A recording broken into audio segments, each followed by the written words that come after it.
ശരി.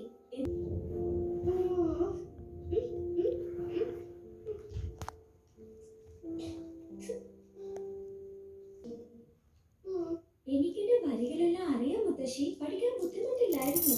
അത് വളരെ നല്ല കഥയാണ്. നിനക്ക് ഇഷ്ടപ്പെട്ടു ഹൈഡി? ആ തവള പറയുന്നതൊക്കെ എന്ത് രസമാണ്. നിനക്ക് എന്തു പറ്റി ഹൈഡി? ഞാൻ രാത്രി നന്നായിട്ട് ഉറങ്ങിയില്ലെന്ന് തോന്നുന്നു. അത്രേ ഉള്ളൂ മുത്തശ്ശി. മിസ്റ്റർ ബെക്കർ ക്ലാരയെ പഠിപ്പിക്കാനായി എത്തിയിട്ടുണ്ട് മിസ്. നന്ദി സെബാസ്റ്റ്യൻ.